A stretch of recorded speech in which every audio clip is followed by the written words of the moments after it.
बाबा जी ने दूसरा वादा क्या किया? नाव लगाई शब्द गुरु ने, चढ़ बैठे कुसुम। कहा गुरु ने नाम की नौका लगा दी भवसागर पार जाने की। कोई सूरवीर बैठे खा, ये सब नहीं, लोभी लालची कामी क्रोधी व्यभिचारी कुपचारी, ये उस नाम की नौका पर नहीं सवार होगी। सूरवीर कौन है? जिन्होंने मार मन डाला उन्हीं को सूरमा कहना। सच्चा सूरवीर कौन है? जिसने अपने भोगी विलासी इस मन को मार दिया, वो सच्चा सूर। ये मारने काटने वाला, ये हिंसा करने वाला, ये सूरवीर नहीं है। सूरवीर वो जिसने अपने कामी क्रोधी लोभी लालची आलसी मन को सुधार कर और प्रभु के नाम के चिंतन में लगा लिया और धीरे धीरे अपना काम बना लिया, कहते वो सच्चा सूरवीर। इसीलिए संतों ने कहा तुम किसी के पीछे मत, कोई तुम्हारा नुकसान करने वाला नहीं, सबसे बड़ा नुकसान करने वाला तुम्हारा मन है। पढ़ो तुम इसी के पीछे और सभी यत्न तजना। सारे यत्न जितने भी शरीर इंद्रियों से किए जाते उनसे मन सुधार नहीं सुधरा। यानी आपने कितने पूजा की, मन सुधरा? पूजा पाठ तीर्थ व्रत दान हवन जप गंगा स्नान कितना किया, लेकिन मन का मैल नहीं धुला। एक भी बुरे कर्म उससे नहीं हटा पाए, छुड़ा नहीं आप छुड़ा पाए, पूरी आदतें नहीं छुड़ा पाए हो, तो ये तो यत्न सब बेकार चला गया। तो संत महापुरुषों ने कहा इस यत्न से कुछ होना नहीं है, पढ़ो तुम इसी के पीछे और सभी यत्न तजना। अब तुमने सबका ध्यान किया, कागज का, पत्थर का, पानी का, तीर्थ का, मूर्त का, इनका उनका, परिवार का, बच्चों का, पति का, पत्नी का, सबका ध्यान किया आपने, लेकिन तुम्हारा ध्यान किसी ने नहीं। तुम्हारे कल्याण उद्धार का ध्यान किसी को नहीं। तब आपसे क्या कहा संतों ने? अगर कल्याण उद्धार कराना है, गुरु का ध्यान कर प्यारे, बिना इसके नहीं छूटना। अगर अपना उद्धार चाहते हो, छुटकारा चाहते हो, 4 कान 84 लाख नरकों की योनियों से बचना चाहते हो, जन्म मरण से छुटकारा चाहते हो, काल माया के कर्मों के विधान से अगर निकलना चाहते हो, तो समर्थ सदूर की बात को मान लो, वो निकाल देंगे। वो निकालने के लिए ही आए, उनका और दूसरा कोई काम। तीसरा वादा क्या किया? बहुत सरल कर दिया। कहा कि अगर हमारे बच्चों को कोई परेशानी तकलीफ देखूंगा तो बहुत सरल कर दूंगा। वो भी आपके लिए कर दिया गया। क्या? भव सागर भरमो नहीं, ये प्रताप हमार, निश्चय करके मान ले तो तुरंत उतारू पार।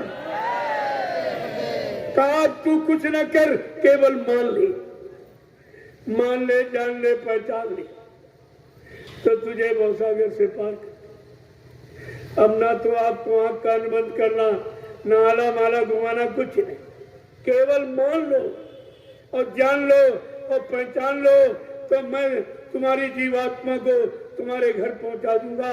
तुम्हें कुछ करने की जरूरत ही नहीं। इससे सरल प्रेमी और क्या हो सकता? इतनी सरल युक्ति किसी ने आने रखी नहीं, किसी ने नहीं बताई।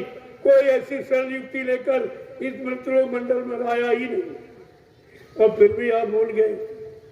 ऐसे मालिक को भूल गए। तो ये सब जानकारी देने के लिए ही तो आपसे कहा गया था कि कहीं तुम भूल भरम में मत फंस जाना, किसी लोभी लालची के कहने भटकाने भरमाने में ना आ जाना, नहीं तो दया के भंडार से तुम करोड़ों को दूर चले जाओगे, फिर तुम्हारा वापिस आना बड़ा मुश्किल हो जाएगा। और क्या कहा? कहा मैं किस लिए आया हूं ये भी समझ लो, कौन सा काम करके जाऊंगा ये भी जान लो। क्या कहा? मैं परिवर्तन करने आया हूं, परिवर्तन करके ही जाऊंगा। कोई काल हमें इस परिवर्तन से न रोक सकता है, न मेरा काम कोई कर सकता है। क्या ये भी आपकी समझ में नहीं आया कि मेरा काम कोई कर भी नहीं सकता और हमको काम को करने से कोई रोकने वाला पैदा ही नहीं हुआ? ये कितना बड़ा चैलेंज है।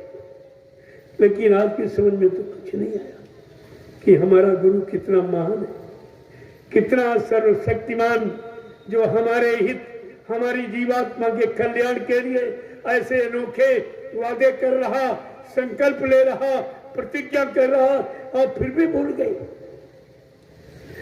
बाबा जी ने और क्या कहा मैं किस लिए आया हूं? कहा मैं कलयुग का इतिहास बनाने आया हूं। ऐसा इतिहास बनाऊंगा जो भूते न भविष्यते, सतयुग त्रेता द्वापर के लोग अपने अपने युग का इतिहास पढ़ना भूल जाएंगे। मैं इसी भारत भूमि पर ऐसा चमत्कार करके दिखाऊंगा जिसको हिंदुस्तानी नहीं सारा विश्व नमस्कार करेगा। प्रेमियों, कितनी बड़ी बात है, सारा विश्व नमस्कार करेगा। ये कितनी बड़ी योजना है, कितनी बड़ी सबके हित कल्याण की भूमिका, जिसको हम समझ नहीं पाए। और क्या कहा मैं कलयुग का इतिहास, सतयुग त्रेता द्वापर के इतिहास बन गए। वही आपको सुनाए पढ़ाए जा रहे। तुम्हारा उससे कोई भला होने वाला है नहीं। क्यों? गुजरा हुआ जमाना आता नहीं दोबारा। जो वक्त घड़ी समय निकल जाती है वो बार में हाथ में नहीं आती। वो तो केवल जानकारी के लिए लिखे रखे गए कि जान लो कि सतयुग त्रेता द्वापर के इतिहास को पढ़ लो और अपने कलयुग के होने वाले इतिहास में शामिल हो जाओ और समझ लो और विश्वास करके उसका लाभ प्राप्त कर लेना। इसलिए ये इतिहास लिखे और सब इतिहासों को आपने तिला दिली दे दी। इतिहास का उपहास आपने किया। और बाबा जी क्या कह रहे हैं? जो कलयुग के जीवों का इतिहास बनाने आया और तुम कह रहे बाबा जी मर गए चले गए। जो तुम्हारा इतिहास बनाने आया तुम उसी को नहीं समझ पाए। ये तो काम कोई कर ही नहीं सकता। यहाँ इतिहास कोई नहीं बना सकता। कोई इंसानी शक्ल, कोई ध्यानी विज्ञानी या धर्मान बलवान बुद्धिमान या कलयुग का इतिहास नहीं बना सकता। कितनी बड़ी बात है। और इतिहास किसी के बस की बात नहीं जो बना दी। इसीलिए ऐसे वादे आपके सामने पहले किए गए कि कोई तुमको भूल भ्रम संदेह में फंसा नहीं सकता, अपने स्वार्थ लोभ लालच में कोई अटका नहीं सकता अगर मेरे बच्चों को याद रखोगे तो। और आप भूल गए, बस स्वार्थी लोभी और लालचियों के चक्कर में भी चले गए। परमार्थ का सच्चा रास्ता आपने बुला दिया। देखो कितनी बड़ी बात है। जब नाम दान दिया तब भी आपसे वादा किया कि बच्चा मैं अजर अमर देश से आया, मैं मरने वाले देश से नहीं आया हूं। पहले आपको परिचय दे दिया, मैं अजर अमर देश से आया हूं। और जब तक मेरा एक भी जीव यहाँ रहेगा मैं बराबर मौजूद रहूंगा। जब मेरे जगह सारे जीव चले जाएंगे मैं पीछे से जाऊंगा। ये कितना बड़ा वादा, इसको भी आप भूल गए। तो आपने कितना बड़ा नुकसान किया। गुरु के अनमोल वचनों को भुलाकर आपने कितना अपना आत्मिक नुकसान किया। आत्मा के उद्धार तरक्की का कितना भारी नुकसान आपने अपना किया। और अब भी लोगों की समझ में नहीं आ रहा, अब भी नहीं।